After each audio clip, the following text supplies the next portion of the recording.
A Musical Life with Carol Jantsch, Principal Tuba of the Philadelphia Orchestra.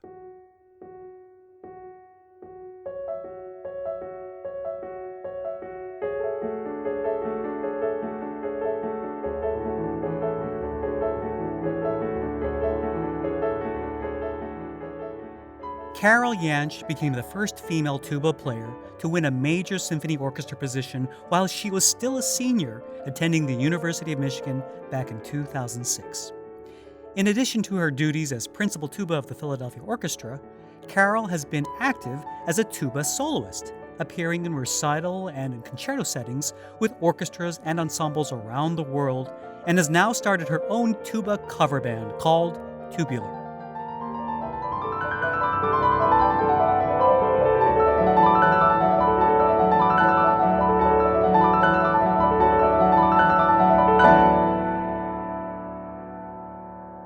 Welcome to A Musical Life. I'm Hugh Sung. Carol Jantsch is a stunning virtuoso musician, which is perhaps even more remarkable for the fact that she performs on an instrument that isn't typically known for its virtuoso capabilities. As you'll hear in this interview, Carol thrives on hearing folks exclaim, "I never knew the tuba could sound like that." I recently had the opportunity to sit down with Carol after a reading rehearsal together and learned that she is not only a musical virtuoso, but between her varied interests in ultimate frisbee, distance running, reading voraciously, and writing her own solo and ensemble arrangements for her tuba cover band, Tubular, she is also a virtuoso in the art of living. Let's start by listening to her performance of Brasileira by Darius Milhaud with Susan Nowicki on the piano.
Carol, thank you so much for inviting me to your place and for being on the show. This is so cool. Absolutely, my pleasure. So we just finished this amazing rehearsal where we were running through. It's very generous. Oh, no, really, it was. It's incredible. I mean, it's a reading rehearsal. It was a reading rehearsal, but we're reading. Not only are you playing, it's just at a fabulous level, and we were actually also reading through several of your arrangements, which is another really cool aspect of you. I don't think people really appreciate the the range of creativity that you bring as a tubist. But before, I'm kind of jumping ahead of myself.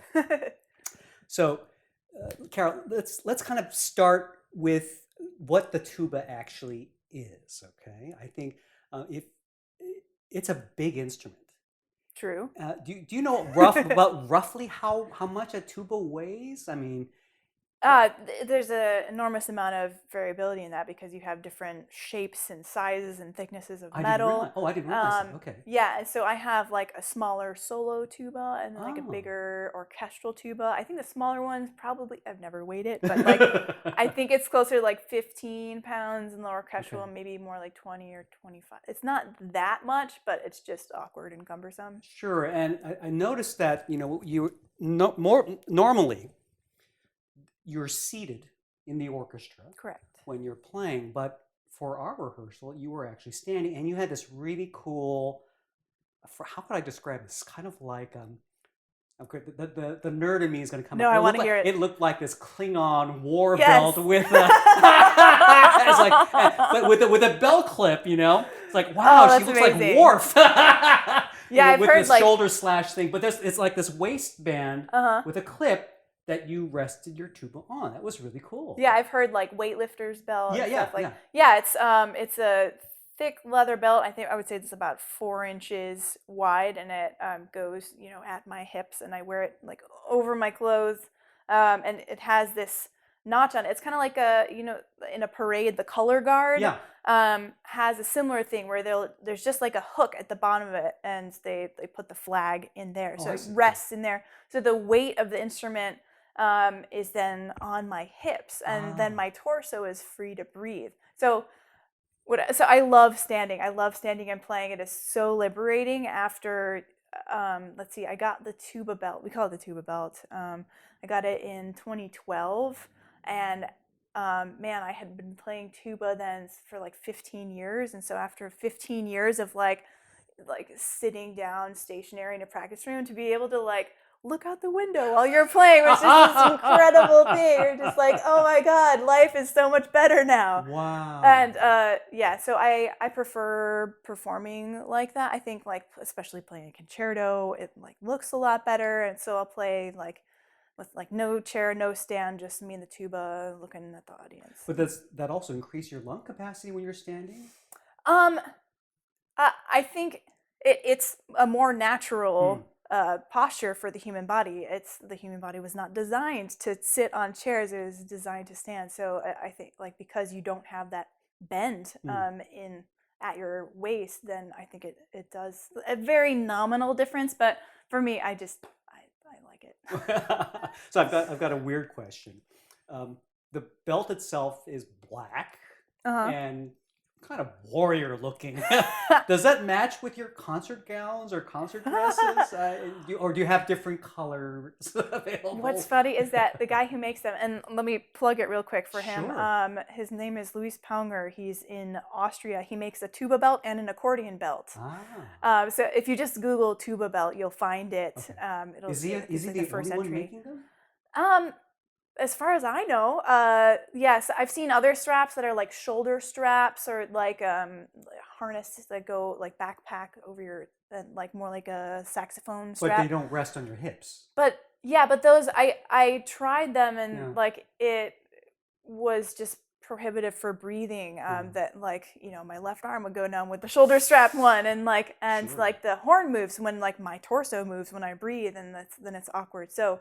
I like the tuba belt a lot. Very but so Luis sent me one in brown, so I have one in brown too. But I have actually I choose my performance gowns to like work with the belt, because if you have something with a higher waist and then like you have a low Yeah, I mean, like, I don't know how much you care about fashion, but like, it would like, Well, it would look strange to have like two waistlines, you know? well, yeah, absolutely. No, and I think that's something that's really cool that you can think about those things. That it's not just how you sound, but you gotta look good on stage too, right? That's just mostly an excuse to online shop. But let's get real. I love it.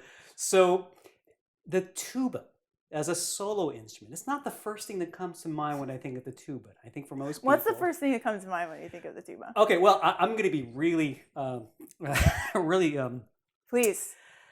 How shall I say? I have this picture of a large man in lederhosen, Yes. and overweight, and the polka tubist, and just playing a couple of oompa. Yeah, he has a oompa beer in notes. one Right, hand and a right, tuba in the exactly. other. Yeah. It's a horrible caricature, but that's the image that I get of a tuba player. See, what I love about that image, though, Yeah. is that you have, like, it's implied that this guy is at a party and he's having a great time. And that's, like, what I love about the tuba player stereotype is that, like, we bring the party. Like, we're the fun ones, you know what I mean? So, like, I'll roll with that part of it. Absolutely. But I think what I meant more is that the tuba as a supporting role, Right. and which it is, it's a critical part. It lays down the bass. It's the lowest sounding brass instrument. Right.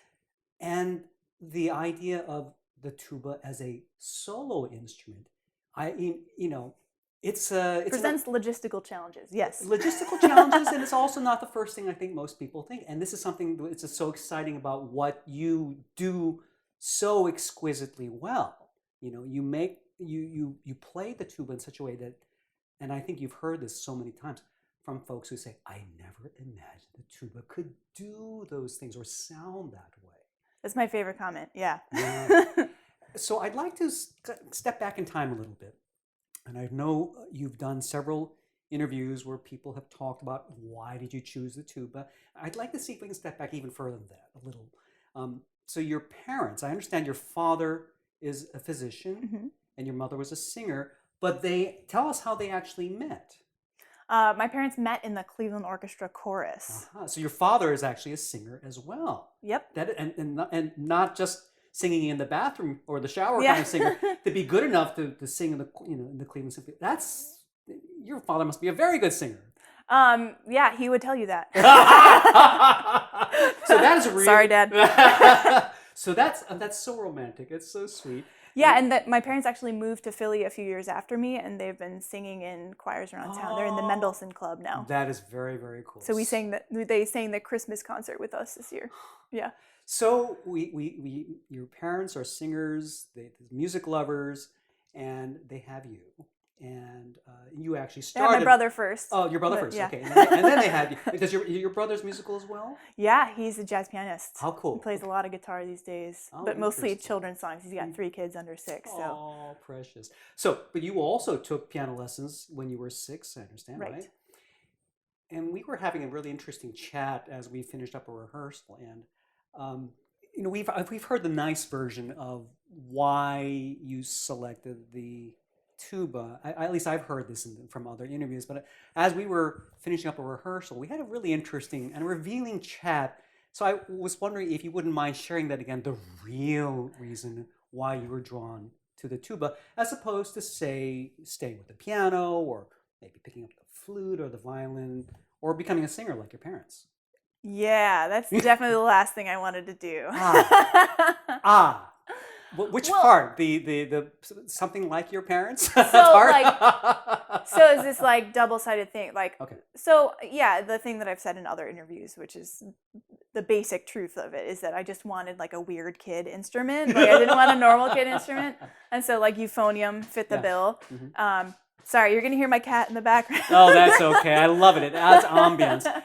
And yeah. So like the thing is like so my parents made both my brother and me play the piano when we were little, and then sounds like there's a bit of resistance there. Well, I mean, like, who wants to practice when they're 6? I don't know. Like, so yeah, that's a thing that happened, and then they sent us to summer camp when I was 9 and my brother was 11. So I was going to Interlochen Arts Camp, and like it was basically a thing like now is the time where you pick your second instrument. I don't remember ever being a choice in that really, like that it was just like you're going to play a second instrument now. And so I took this class, like instrument exploration, and that's Sure. when I chose euphonium. But yeah, I knew I definitely didn't want to sing, like because my parents both sang. That was not the thing, and I definitely didn't want a string instrument because my dad played violin as well. I saw there's a real rebellion streak here, huh? Yeah. So I mean, like as rebellious as it gets, like still playing classical music as a career, but like then playing the weirdest of the instruments. So I get the sense though that you have a really good relationship with your parents. Oh yeah. But yeah. but the rebellion, what's that all about in terms of just wanting to be different, just wanting to be unique, or Yeah, I mean, I'm definitely the kind of person who will do things to be able to say that they did them. Like, like if it makes a good story, I'm in, Mm-hmm. So like the bungee jumping on tour and What? like stuff like that I'm not really interested in doing again, but I get to say that I did it. Like I ran a marathon. That's one is enough. Done forever. But So it sounds like you're the kind of person that loves to look for unique, different experiences, and I'm seeing this pattern. and then I get really into it Yeah. and like go for it. Yeah. So yeah, so like I was distance running, and then I was like, I'm gonna run a marathon, and then 6 months of my life was gone. And then so the tuba is in your life, and of course one of the most remarkable things is, I've known many orchestral musicians for many years, and other people who aspire to be in an orchestra, and some people spend their whole lives auditioning over and over. The audition itself is such a sub-industry within the classical music Yeah. world. There are books and seminars and courses and everything about how to audition to win that dream job. But you are still in school at the age of 20, right? Mm-hmm. You hadn't even finished your degree, and Undergrad, yeah. you're an undergrad, and you go and win the principal tuba position with one of the world's greatest orchestras. How many auditions had you done before that? And I know there's an interesting story about the Philadelphia audition itself, but how many other orchestra auditions had you taken up to auditioning for the Philly Orchestra one? What was interesting about the era of tuba auditions when I was in school is that there were a lot of openings. So for people who don't know this, like there's only one tuba in every orchestra, right? So Yeah. an audition for a given orchestra is a literal once in a lifetime opportunity. So when an opening comes, you got to take it. And how many tuba players would converge on this opportunity at a given time? There were 194 applicants Whoa! for the Philly job. So yeah, like Wow. everybody applies for everything because there are just no jobs, right? And so when I was in school, starting with like my senior year at Interlochen, like all of the big jobs were opening up. Like All at once. it started like gradually over like a 10-year period. I mean, you had San Francisco, Boston, Cleveland, Pittsburgh, Philly, national was it Milwaukee? Mhm. Like there were it was like at least a dozen like big jobs in this span of time. So and Philly was kind of at the end of all that. So I was applying to stuff. I got several tapes rejected from Cleveland and like resumes rejected from Boston. Okay, so the first step was really you recorded yourself. You had put it on tape. Yeah. So I applied to several auditions and auditioned for a few of them. Did you actually go in person? My tape got accepted to New York, so I did that one. And yeah, I was like not ready. It was funny. Like Avery Fisher, I remember the splat of my sound coming back to me in that hall. I was just like, oh yeah, I'm not ready for this. And then I got a bigger tube after that. So I'd taken several. Like I was runner-up in Milwaukee the year before I won the Philly job. Okay, so you had some audition experience, but yeah, still you were really, really young. I mean, yeah. One of the fun stories about it was like it was 2 weeks before my 21st birthday when I won the audition, and then Danny Matsukawa, our principal bassoon, comes up to like right after I won, they sort of paraded me out to see the committee and talk to everybody. And Danny was just like, "Oh man, I wish we could take you out for a drink." But we'll have to wait. I mean, that is an incredible accomplishment at such a young age. Thanks. And I think one of the things that I've seen some musicians struggle with would be early success. You know, here's a, where do you go from here? And like I said, some people, their whole life, their aspiration is just to get a job. And here, right out of school, you've got this job, an amazing job. What can you do to top something like that? And again, I think one of the dangers I've seen with some musicians is they almost don't know what to do next, and they almost go into a holding pattern where it's a job. And so I guess I'm just going to place that question to you, because I think the most remarkable thing is that you have not sat still. You won this job, but you have been in a constant state of, I guess similar to your character, rebellion, looking for something new and interesting and just genre defying. So tell me, what was next for you? What would you do after winning a great job like that? What's next? Yeah, the conundrum you're talking about is what I call the what now question, which was like the question the first couple years I was on the job, because it was a very stark contrast going straight from your undergrad to like professional life. And not just professional, not like the step ladder. I'm going to eventually get to. You got there. The Philadelphia Orchestra. Like, I know what I'm doing for the next 40 years of my life at 21. That is pretty morbid. and that's exactly what I want to ask you. It's thrilling at first, but then it can be a little, I don't know. Right. I mean, it's a mixed bag, because obviously, like, I love my job. I'm so grateful that they, took a chance on me, and that like I've been able to basically like come of age, like being a member of the Philadelphia Orchestra, and I feel like I'm such a better musician just from being surrounded by my colleagues for the past 11 years now, and incredibly grateful for all the opportunities that have been provided to me. So I could not be happier about that. But then, it was a significant adjustment for me,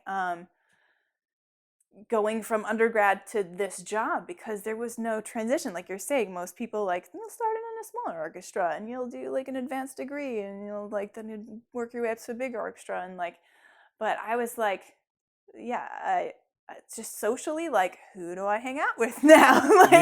At Michigan, I went to University of Michigan. I had like 37,000 people to choose from as friends that who were relatively your same age range. Yeah, and all in a similar like life stage, right? So we have plenty in common, like with 37,000 people. And then now I'm in then I was in an orchestra with 100 other people, where it's mostly like middle-aged people with kids. And so I liked it. We're definitely like friendly, but I'm not going to go have a beer with them necessarily, like some of them, I guess, but you know what I mean? So but it's a tiny tribe. Suddenly it's like you're marooned on an island with 100 residents, and that's it. Would that be an accurate description? It's an extreme example, but in a sense, that is your community. It's not quite as dire. No, okay, good. But yeah, I mean, that's your social group, and so it took a while for me to figure out how do I find friends, and luckily the ultimate frisbee community is really great here. So I like to be friends with, I call them normal people, so non-musicians. I'm really grateful for my non-music friends who keep me grounded and are just really fun, and typically know how to have fun better than musicians. Really? I don't know. Maybe edit that out. Nah, we're gonna keep that one in. What is it about musicians that you think prevents them from having fun? I mean, well, help me understand this. I mean, what is it about musicians that make it socially awkward to hang out with them? Well, I don't mean to say that musicians are fun, because I have like plenty of musician Yeah. friends who are totally great. I'm mostly joking when I talk about like how musicians are not socially well adjusted, because we spend so many hours in a room by Sure. ourselves with an inanimate object having like furious emotions over like this thing that can't even talk back to us. So yeah, so it's just a part of the thing. Like we take work home with us by nature. Like we're like we're workaholics. yeah, well, yeah. I mean, like most people with a 9 to 5, like they come home from work, they're like, "Sweet, I get to do whatever I want now." I'm just like, "Well, I need to have another practice session later." Like that, so I have a lot of like unstructured time during the day, but I have a lot of things that I need to get done, and I need to space out my practice sessions, and I need to like take care of my body so I can like make sure it works well enough to play the tuba and stuff like that. So, so it makes it harder to like navigate a socialist, especially when our careers are oriented around being working when other people are not, right? Because we're entertaining those people who have regular jobs. So by nature, we're working when everybody else isn't, and so it's all your weekends are taken up with concerts. Exactly. So it makes it hard. Like I, would miss frisbee tournaments and like for like not being able to go on a Saturday because that's just like what it is. And so a lot of my friends will have get-togethers and I can't go, but they understand now. It's kind of a thing, but like stupid job getting in the way of my social life. Again, I'm really grateful for the job. Let's not forget that. But life is more than just a job. As phenomenal as a job is, and you're clearly somebody that wants to experience as much of life as possible. Well, yeah, if you're a more well-rounded person, I think you bring more to the table in terms of having things to express with your music. Sure. Right? Sure. So it's a thing for me that has great value for sure. Yeah, I lost where I was going. That's okay. So we've heard about some of your other side passions, ultimate frisbee, distance running. Are there other? Not really anymore. But I mean, it's the same thing for me. For a few years, I was like obsessed with running. I actually ran a half marathon. It was like nice. Great. Yeah, then I gave up. Found a new hobby. So, what are some of the other creative outlets that you've just for now, for non-musical outlets that you've been pursuing that helps to fuel your soul? What Sure. Yeah. I love reading. I do a lot of reading. Any particular genre? I have what I call like I normally have a few books going so that I can choose whichever one depending on my mood, because I have like books for fun and what I call smart people books. Because like I just really enjoy learning things and like interested by a lot of stuff, and so yeah, I'll have some like fiction going where like rereading Lord of the Rings or like something like oh man. Or yeah, whatever my book club chooses or whatever. And then but then I also like read like all of the performance psychology books. I a genre definitely I'm interested in like neuroscience and psychology stuff that pertains to playing, but like sometimes it gets really random, but I always find a way that it comes back to performing music stuff, that it's helpful to know. Helpful in what sense? Because do you still get nervous playing on stage? I mean, you've had. Yes. Are you kidding? That's good to know that you're human. This is great. So I guess what are some of the most helpful psychological ideas that help you in your performance or your preparation or the performance themselves? Are there a few nuggets that you could perhaps share? Yeah. One of my favorite books in this vein is by a guy named Chris Burdick. It's called Mind Over Mind, and the subtitle is The Surprising Power of Expectations. And it's this really fascinating book. And basically, I like the kind of book that is readable, is approachable for the layman, and so that has stories woven in and with the science and this milkshake. Hey, milkshake. Needs attention. So he's like, "You're talking about boring stuff. I'm gonna come over and be cute now." Um, so the idea of it, and it goes through a lot of athletic stories. Like I think it has a lot about shootouts in, what are they called? Penalty, not penalty kicks in soccer, but like when a soccer game ends with a tie. Yes, yeah. The shootout at the end where each team gets 5 shots, Yes. 5 different guys. Yeah. Like that is like the epitome of like under pressure. And so there's like a whole chapter on like soccer penalty kicks and what how your expectations affect the outcome of a situation, right? So I get this when I'm like trying to play high notes. Basically, is that if I'm worried about missing it and like I allow that as a possibility in my head where I'm just like, I don't know, we'll see if I hit it, then I'm manifesting. Usually it's more likely in that scenario that I'm going to miss that high note because I'm approaching it timidly and I'm not like using the appropriate breath support. I'm ready to bail if I don't hit it, which means that it's less likely that I'm going to hit it in the first place. So my expectation manifests that expectation like as the result. So but if I say like, before I even approach that high note, I'm just going to keep blowing through no matter what. I'm going to keep like really supporting and like not worry about the outcome. Then I hit the note, right? So knowing that is helpful to a certain extent because like, okay, well, you can trick yourself into like, so like making that happen every time is like the lifelong process of fascinating gaming that out. Yeah, and really laying the expectation or controlling the expectation. And then designing your whole practice routine to hi milkshake, designing your practice routine so that it helps you manifest the outcomes that you want and that you know what you do want to hear and you train in a way that you're like, I do want to hear this, and like this and playing with a metronome makes it so that like I know that when I say I need to play now, that note is going to come out now, right? Instead of being like, well, we'll see when the note comes out and then I'll like start time from there. You know what I mean? I'd like to actually, if you don't mind, please spend a few moments talking about some of the physiology of the tuba, just to help people understand who they just see it's a big instrument.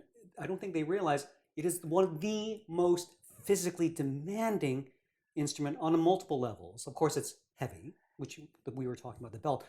But you have to blow a trim with all those pipes and the size, the width of those pipes. You have to exert an enormous amount of breath. And I just challenge folks, just take a few really deep breaths really fast. And I think 99% of the people out there will start to faint. And then there's the problem, of course, of the lips buzzing, because you have to create a I can't even do it. The buzzing sound with your lips. No, you can do it. Let's get. So what you're gonna need to do. So like first you make a P, like you're about to say a word that starts with P, but then you stop. Okay, stop. So yeah, and then hold it there, and then blow out air. There you go. That's a buzz. Let me try it again. Yeah, that's the start of a buzz. You won't make a very good sound with that buzz, but that's a buzz. Because what's interesting about brass instruments is that other than the voice, it's like the only instrument where your body is actually your instrument, right? So the metal thing that I'm holding in my lap it's more like a megaphone than a sound producer, because the vibration is created at my lips. And so it's everything. My body is literally the instrument. And so what you want to do is then like the instrument sort of just like picks up those frequencies and helps resonate them. So you want to match like the pitches that the instrument wants to play with your like oral cat. Sorry, I can nerd out. How hard do you want to nerd out? Because like we can get really deep with it. I think we're going to actually touch on some of this, because just as I'm having a hard time learning how to buzz my lips, because I was just thinking about when you were talking about how difficult it is to actually even start the note, quote unquote, on time. I can't even get this thing to start with my own lips. That's an interesting challenge that I don't think people realize. Like with the piano, I put my finger down, boom, the note's there exactly when I put my finger down. It's not as much the case with wind instruments or brass instruments, right? And that's part of the reason why I'm so fascinated by the psychological aspect of what we do, because for a brass player, everything that you're doing seems so abstract because you can't see what's actually happening. Like when you're playing into a mouthpiece, like you can't see what's happening there, and you can't see the inside of your oral cavity. You can't you can see like the your torso moving as a barrel, sort of, but like even then, like it's all so up there, and so like it's very heady. It ends up being in your head to play a brass instrument. Plus, I also feel like I get angry because like when a string player like misses a note, I'm putting air quotes right now because like they miss a note, they're like a few cents out of tune, and then they just like put it right back in tune. You know what I mean? But when we miss a note, it's like, yeah, you know, it's like it's the worst thing. It's like, like oh, it's so embarrassing. So like, yeah, it seems to be broadcast so much more. Like, so your mistake is so obvious, so painfully obvious that like, the problem, like you need to go for the note if you want it to sound good at the beginning, but like going for it is so scary because like missing it is so terrible. I read somewhere that there was a study done on the most stressful careers, and I think there was a tie between brain surgeon and New York Philharmonic horn player. Damn. It was remarkable that the stress of what you're describing, people don't realize, like you said, when you make a mistake, everybody hears it. And plus, I'm a section of one, so if the tuba messes up, there you go. That's me. You have nobody else, like with violins, you know, if there are 30 violins there, if you make a mistake, you're kind of covered by 29 other colleagues. It's all on you, isn't it? Yeah. Wow, that is... So that's why, like, knowing all that, like, the inner game of tennis was huge. So to circle back to, like, the little nuggets from the book that I found really helpful, the concept of non-judgmental observation has been really huge for me. So, like, basically, I'll try to... Short version of this is that, okay, so dude who wrote Inner Game of Tennis, he's a tennis coach, obviously. So he's, like, teaching people, like, these sort of, like, intermediate level people, but as they're getting better, they start hitting a wall sometimes because you're good enough that you can sort of have some control, but like not quite as... So like you're trying to hit this like advanced shot where it like goes in the back corner every time. And then he was witnessing his students do this thing where like the harder they tried, the less likely they were to like hit it in the right place. You know what I mean? Because they were like getting in their heads and getting frustrated, and then like it just like wasn't working out. But what happened was he told them, just focus on the angle of your racket as you make contact with the ball. And don't worry about where it goes for right now. Just do not worry about the result. Just watch your racket as it hits the ball and see what it's doing.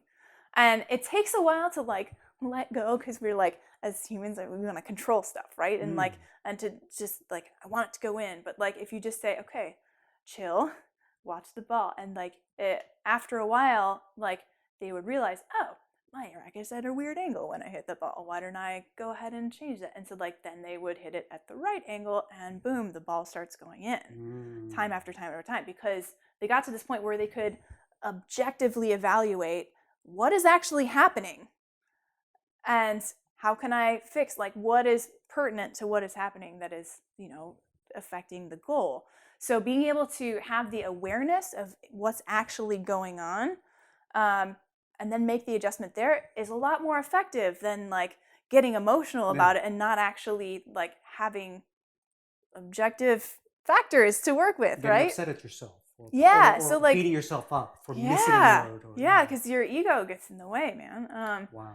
So yeah, that's why my current fascination with anatomy, where I just want to know all of the things about everything that's involved with playing, and yoga has been like historic, like for me, like it gave me the power of awareness of my body, because like when you're standing in a yoga pose and you have to like learn how to flex this muscle but not the other, and like flex this muscle without moving it, and like so learning how to like be aware of what's happening in your body has been incredibly helpful for my tuba playing, because then I can transfer that to like what's happening in my face when I do this, or like what's happening in my posture as I play, like from the top of my breath to the bottom. And so stuff like that, like being able to like just uh, isolate that and adjust it is huge. But it's like really difficult because you can't like You can't see. you can't You see you it can't see. necessarily. Yeah, Yeah. it is. I never realized how deeply psychological playing the tuba is, or any brass. Well, the tuba in particular. But yeah. Incredible. You were talking about the physiology, and if you don't mind, again, during our rehearsal, you were very candid in sharing that today, the day that we're recording this, is the 5th anniversary of a significant event in your life. Would you mind sharing that again? Yeah, so 5 years ago today, I got hit in the face with a surfboard. Okay, so let's just pause there for a second. You got hit in the face with a surfboard. Yeah. People would say, "Oh, too bad," but I don't think people realize that for brass players, your lips are your life. That is, as you mentioned earlier, that's where the primary sound comes from. If you get your lips, your teeth, the teeth that support the shape of your lips. Tell us what happened. So yeah, I was surfing for the very first time in Costa Rica, and it's kind of a language barrier between us and our instructor. So the safety protocol wasn't really um, existent. So I didn't know that when you're walking back, it's not even a good story. That's what sucks about it. It's not like I hit some epic wave and then I like had some like Or attacked by killer sharks, or killer okay. wipeout where like then like hit my face on some coral. No, it's So just what like happened? I was walking like back into the ocean with like the surfboard next to me, and I didn't know that like you're supposed to have your surfboard like hold on with both hands at your hips, so like as you're walking in, because like what happens is a wave comes, and the tip of the board gets pushed up, and then that gets pushed up by the wind. And so I was just like, oh, I should probably grab that, and then the wind pushes the board into my face. Yeah. And it knocked out half of my one front tooth and split my bottom lip. So I bit through my bottom lip, so my bottom teeth came all the way through. Yeah, luckily it was in the direction of that muscle, because if it had been the other way, like it been perpendicular to the muscle, it would have like been a bigger problem. But luckily it was between muscle fibers. So yeah, there's a really good clinic there. As you can imagine, in like surf country Costa Rica, they've seen some surfing accidents before, so like they stitched me up real good.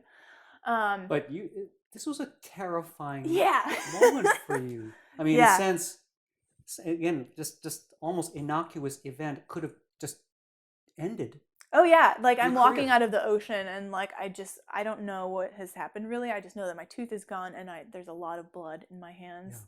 And I was walking out, and like people were approaching me as I came out of the water, and they're like, "How bad is it? Let me see." And I turned out my bottom lip for them. They're like, "Oh." Oh no. And they just sort of like took a few steps back, and I was just like, "This is not comforting me right now. You need to stop." Yeah, yeah. But yeah, so I was just like, I'm stupid. This like I made a poor decision. This is the end of my career, and I was freaking out. Yeah.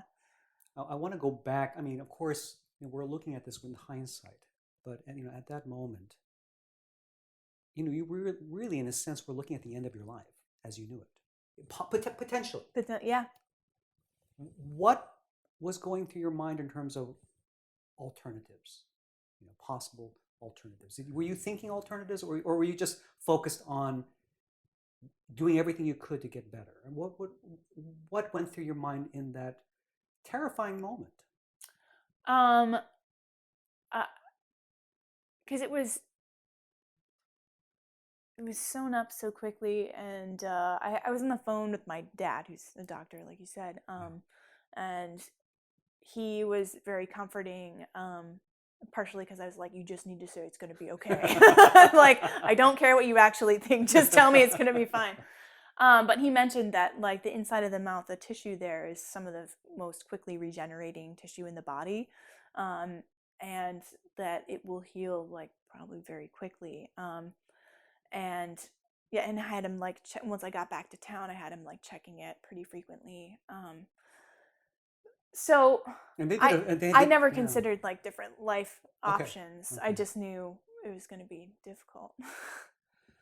So they did a phenomenal job of sewing up there. In fact, They did a good job. They actually, there was a buried suture on the outside that's right on my lip line, so you can see it now. It's just like a little bit lighter, like line right between my lip skin and normal skin. It's funny because you if you hadn't mentioned it, I would not have even noticed. Yeah. But when you mentioned it, it's like, oh, okay, now I can sort of see it. Yeah. But it's not immediately obvious. And I can show you.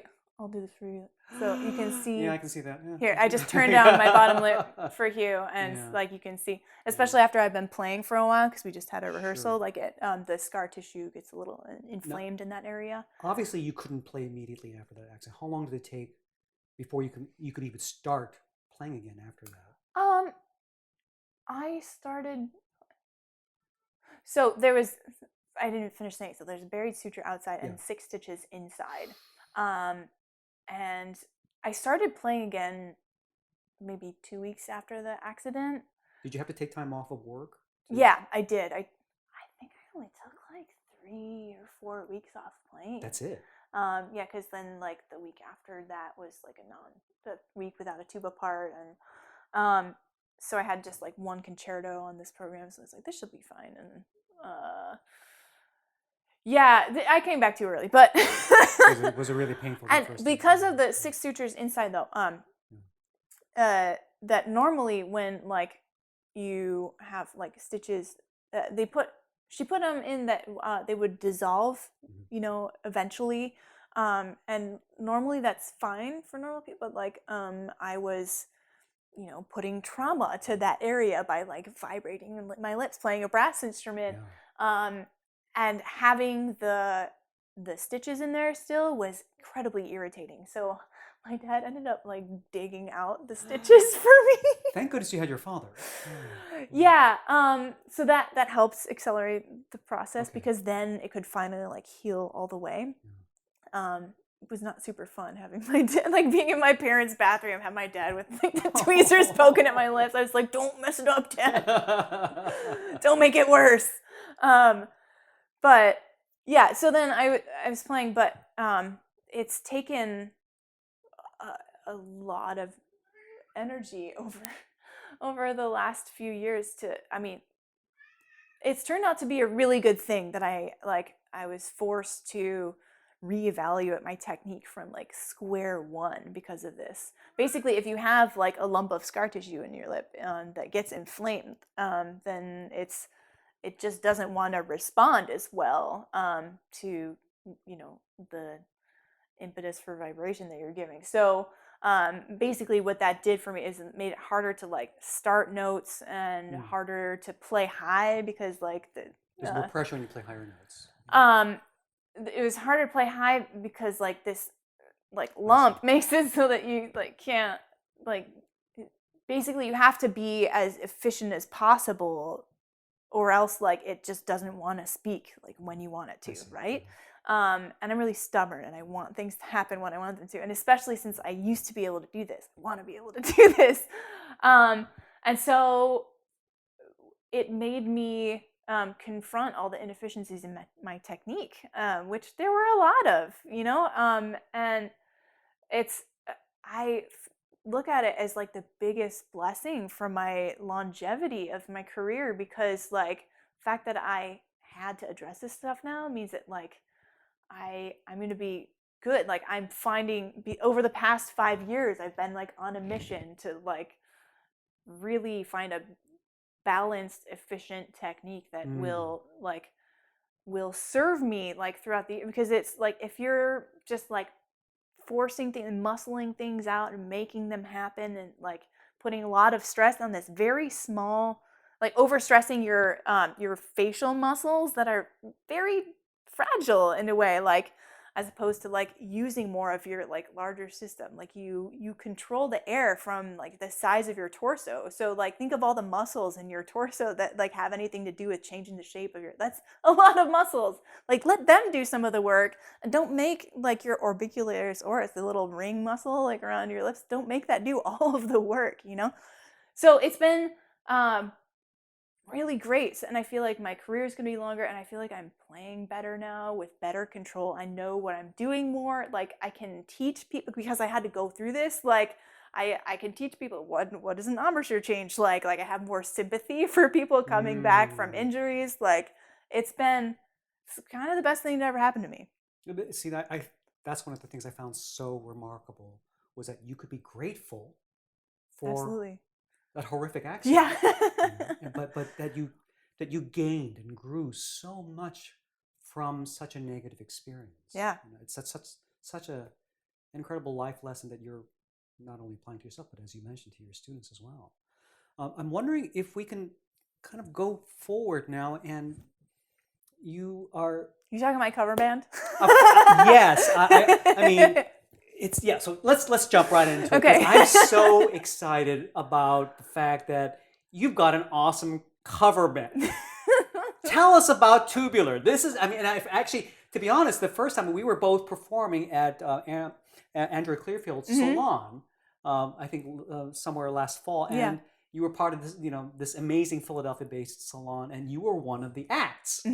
And tell us what Tubular is. So Tubular is it's 4 tubas and drum set. So 2 euphoniums, 2 tubas, and drums. So forgive me, I didn't want to interrupt you previously. What, for the folks who don't know, what is a euphonium?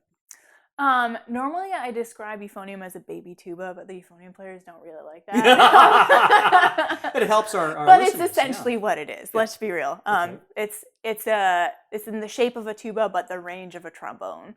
So it's small. It's sometimes called a tenor tuba. So it plays higher range of notes. Okay. Yeah. So a tuba quartet is typically 2 tenor tubas, a bass tuba, and a contrabass tuba. So is that a standard? I mean, are there other tuba quartets like? Are there more than groups? Anyone wants to hear? Absolutely. Okay.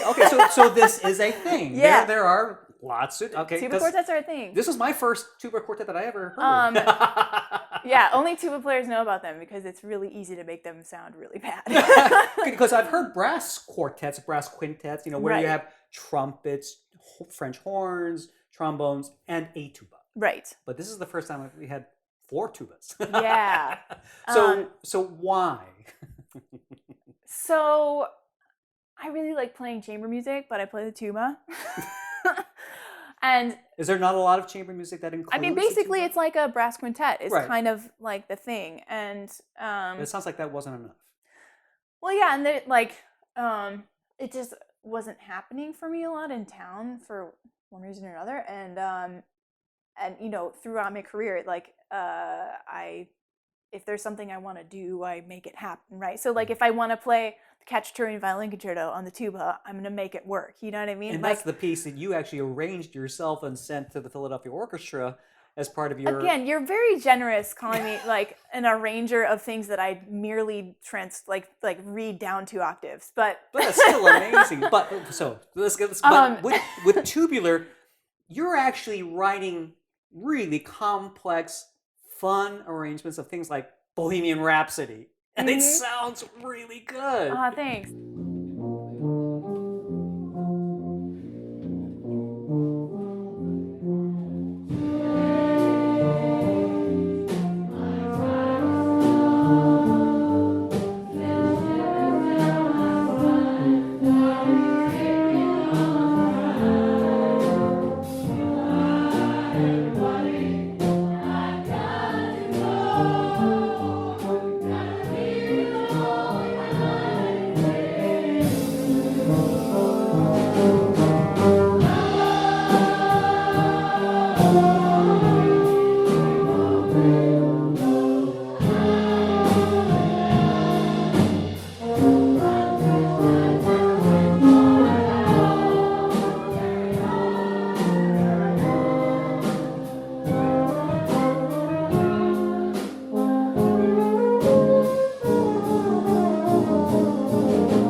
were founding Tubular, we wanted to play stuff that was good, and it's like I said, it's really easy for tuba quartets to sound bad if the scoring is not good. Because you're all in the same range. If you make all the notes too low and too close together, it just sounds like mud. Garbage. You know what I mean? Like so you can't do that. And so one of the founding ideas was that we're gonna have all our own charts.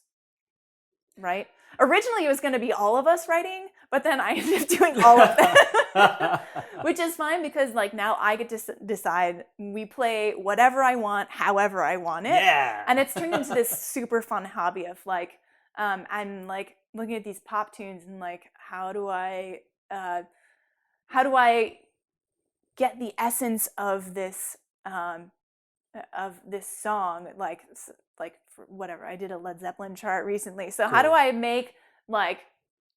get the essence of Stairway to Heaven out while like still making it sound good on the tuba? We were actually touching on a question because I was asking you, because Yamaha, you're a Yamaha artist. Mm-hmm. Yamaha has pickups and certain kinds of accessories for brass instruments where you can actually change the sound of the instrument. You can actually blow into this thing with this special pickup and make your tuba sound like a guitar, or make it sound like add guitar distortion pedals. You can add all these effects. And I was asking you, well, if you're looking for a variety of, well, have you considered using, pedal effects like a regular cover band does? Right. And you had a very interesting response to that. Yeah, so originally we were toying with the idea of like there are these like amazing things you can do electronically these days with distortion pedals and all that fun stuff, and I've seen like really cool stuff from tuba players even like making that happen.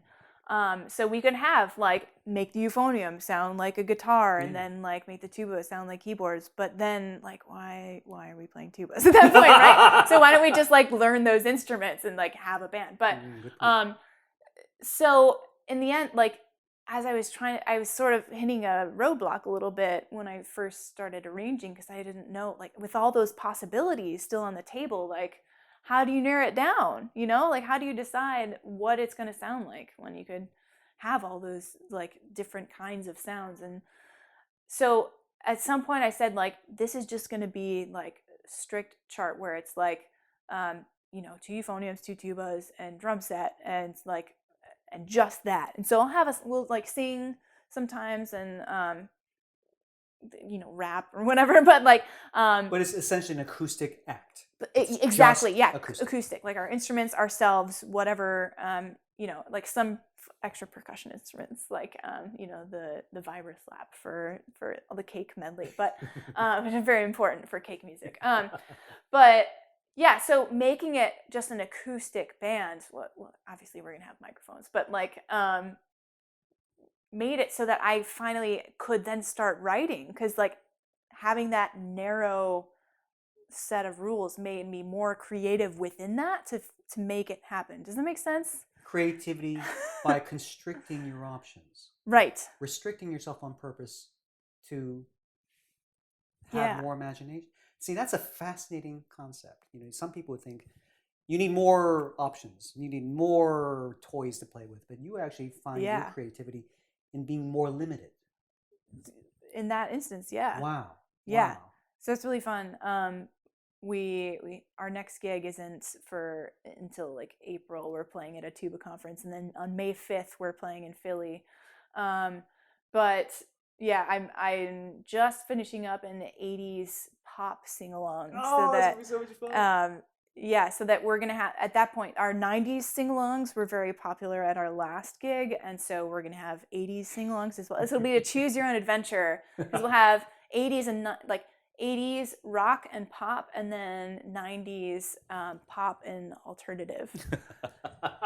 So like the audience can choose. So like it's very much for the audience. Like I want another like founding principle of Tubular is that like we want we want an experience that like the audience can like participate actively and like enjoy and like be dancing and singing along and like drinking their hands and just like having a good time, where like obviously, like I love my job, and like there's definitely a place for like high art and Sure. like, but I feel like orchestra concerts are like serving sort of the composer in the tradition, and we're there to like to enjoy that specific experience. It's not always necessarily for the audience, you know what I mean? Mm. So I wanted something where it's just like, this is about all of us being together and like sharing this thing. So we play like all music that like people are gonna know, they're gonna like recognize it, and they're just gonna be like, oh my god, this is like Britney Spears on the tuba. This is hilarious, and like they're just like drinking and dancing along, and it's a great time. And so like it has been some of the most fulfilling, like gratifying experiences playing tubular gigs with like just a packed bar of people, like just having a visceral good time. It's like, it feels like I found like my purpose in life, you know? Like bringing the tuba to the people in a very Yeah. palpable way. And that's kind of what I wanted to end our interview with. Why? Why and what's next? I mean, why do you play the tuba? Because we had touched on this question a little bit, Right. and I know this is something that you seem to be really concerned about, exploring Concerned the about. why music. Why do you spend all your time and energy blowing air through a big brass tube? Yeah, I mean, it's kind of thing where I think the the hindsight is more important than the original reasoning, I think. Where like when I was 9, like I can't say like, you know, the rationality of like a 9-year-old is not like particularly overwhelming. Like, Mm-hmm. but now in retrospect, so I'm here and this is where I am, and I love playing the tuba and I love my job, and like I think in retrospect I'm attracted to like dark beautiful sounds concept, and which makes sense why I fit here in Philly, or maybe because I've been in Philly, I don't know. But I really feel like these days I'm feeling like I really want to make the tuba more accessible to people, that like I want to retain the kind of fun party image of the tuba, and at the same time show people like all the possibilities and get that like I never knew the tuba could do that kind Yeah. of stuff happening, where like opening people's minds about like this is not only like uh a functional instrument, but like they can do really cool things. So like I write hard stuff in like the 90s pop chart that I have. Like we do what is love, baby don't hurt me, and like my part has this like Wow.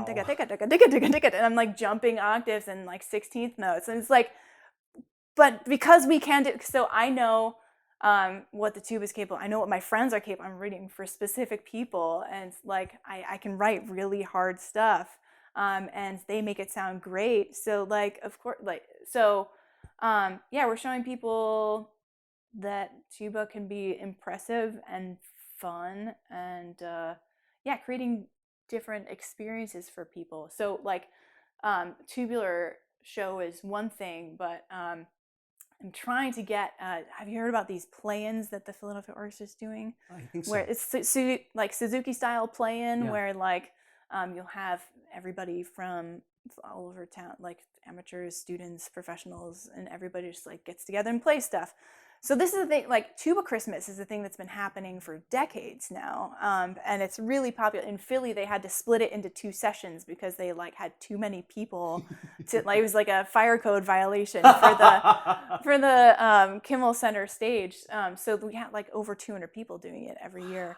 All tuba players? Yeah, tuba and euphonium. Okay, Right? still, yeah. Wow. And so I want to have a tuba play-in, so we can basically have a tuba Christmas, but not have to play Christmas carols, right? Right. So like, I kind of want to break a record eventually, because like the record for the number of I looked this up. The number of tuba players playing in an ensemble was set at a tuba Christmas, I think in Ohio, is like a 504 people. But Oh, we like could it's like beat my that. dream. We It's could my beat dream. that. I want to get I want to get like 500 people Yeah. inside Verizon Hall playing the tuba together, and I would make such fun arrangements. Oh my gosh. We'd like play some classical stuff, but like my friend Mike has done this arrangement of Enter Sandman for tuba octet that is so killer. Because like, what's more metal? Enter Sandman, Metallica, like heavy metal on the tuba with like literal Pun heavy intended. metal. Come on, what is more metal than Love 500 tubas playing Metallica? Come on, it's amazing. Oh, So man. like, I want to like get more of a tuba community thing happening here. That like tuba Christmas is great, but it doesn't have to be just once a year. That's you know? right. Yeah. You need a heavy metal festival. Yeah. Carol, thank you so much for your incredible passion and creativity and musicianship. It's such an honor to read through with you. I hope we can play a concert together sometime soon. That would be fantastic. Wouldn't it be I would fun? love to. Yeah. Thank you so much. Thank you. For links to Carol's website, as well as a video of her cover band, Tubular, performing her arrangement of Bohemian Rhapsody, visit the show notes at amusicallife.com. While you're there, be sure to sign up for our newsletter to get the latest updates on future episodes. You can also subscribe to A Musical Life through iTunes or with your favorite podcast playing app and get new episodes automatically downloaded onto your smartphone, tablet, or computer. If you enjoy these stories about making music and the things that move our souls, please tell a friend about this show and consider posting a short review on iTunes at amusicallife.com/review. Thank you for your support. Until next time, I'm Hugh Sung, and I wish you a musical life.